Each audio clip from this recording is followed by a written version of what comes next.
السلام علیکم ورحمۃ اللہ وبرکاتہ۔ الحمدللہ والصلاۃ والسلام علی رسول اللہ۔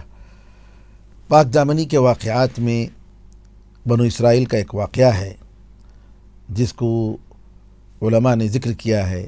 کہتے ہیں کہ ایک خاتون تھی جو اپنی عزت کے ساتھ تجارت کرتی تھی، اس کا پیشہ یہی تھا، اور اپنی خوبصورتی کے ذریعے لوگوں کو فتنے میں ڈالتی تھی، اور اپنے گھر کے دروازے کو ہمیشہ کھلا رکھتی تھی، اور دروازے کے سامنے اپنا بیڈ ڈال کر بیٹھی ہوئی رہتی تھی۔ ایک مرتبہ بنو اسرائیل کے ایک عابد عبادت گزار شخص کا گزر ہوا اور نظر پڑی تو فتنے میں پڑ گیا۔ یہاں ایک بات ہے کہ علماء نے کہا کہ نظر یہ اصل میں قاصد ہے، پیغام لے جاتا ہے دل تک، اور دل میں جا کر انسان کے بارے میں وسوسے ڈالتا ہے، محبت کا پیغام لے جاتا ہے۔ علماء نے کہا نظر برید المحبہ، یہ محبت کا پیغامبر ہے۔ کون؟ نظر، نگاہ۔ اسی لیے قرآن میں نگاہوں کو نیچے رکھنے کا حکم دیا گیا۔ تو نظر جب پڑی، اس کی عبادت ختم ہو گئی، فتنے میں پڑ گیا۔ اس عورت نے ایک شرط لگائی تھی کہ جو بھی میرے پاس آئے گا وہ 10 دینار لے کر آئے گا، اور یہ بیچارہ غریب تھا، فقیر تھا۔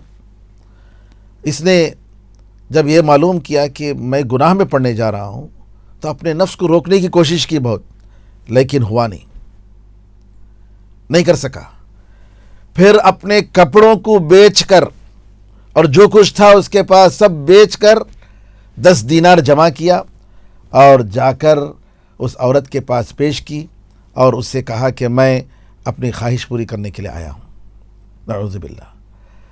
اور جب وہ پوری طریقے سے تیار ہو گئی تو، اور جب جیسے مرد اپنی خواہش کے لیے بیٹھتا ہے، پوری طریقے اس پر قابو پا لیا، تو اللہ تعالیٰ کا خوف اس پر طاری ہو گیا۔ ہاتھ کپ کپانے لگے، چہرے کا رنگ بدل گیا۔ اس نے کہا، عورت نے کہا کیا بات ہے، تمہیں ایسا کیوں ہو رہا ہے؟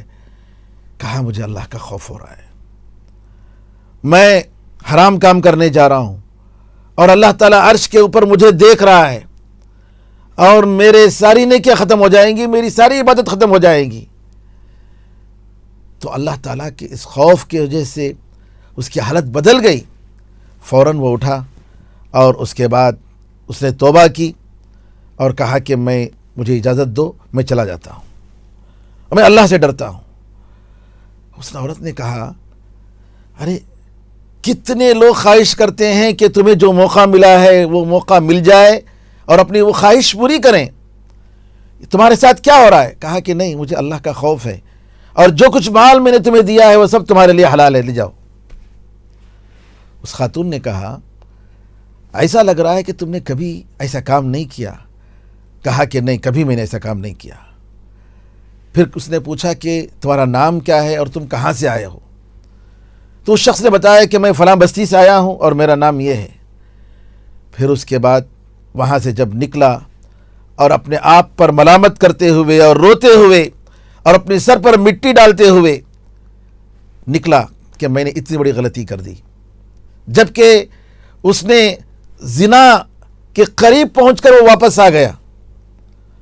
زنا نہیں کی اس نے، لیکن اس پر افسوس اور ندامت اور رونا اور اللہ تعالیٰ سے توبہ کرنا۔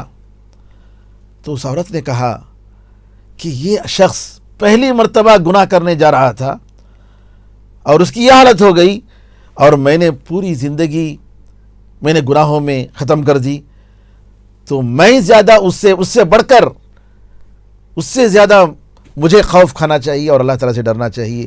پھر اس کے بعد اس خاتون نے توبہ کی اور دروازہ اس نے بند کر دیا، عبادت میں لگ گئی، اور پھر اس کے بعد اس نے سوچا کہ کاش میں وہاں جاؤں، اس بستی میں جہاں یہ رہتا ہے، اور وہاں جا کر میں شادی کر لوں اور حلال طریقے سے اس کے ساتھ زندگی گزاروں اور نیک بن کر میں زندگی گزاروں۔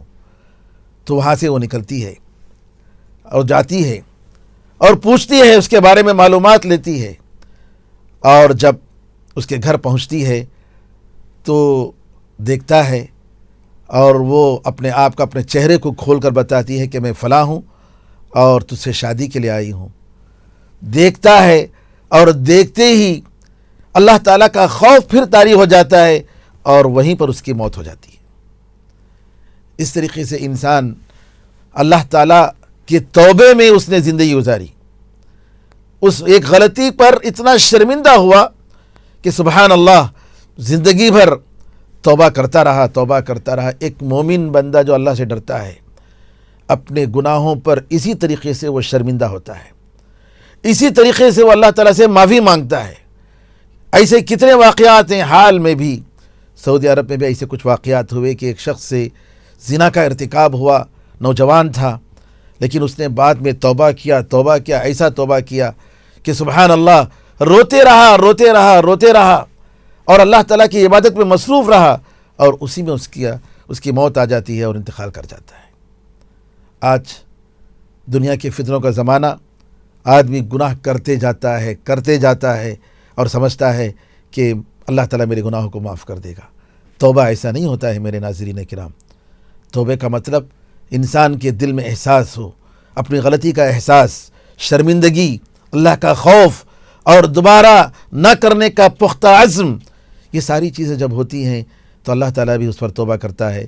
اللہ تعالیٰ سے دعا ہے کہ اللہ تعالیٰ ہم سب کو اس کے توبہ کرنے والے نیک اور مخلص بندوں میں شامل فرمائے۔ آمین ارحم الراحمین۔ السلام علیکم ورحمۃ اللہ وبرکاتہ۔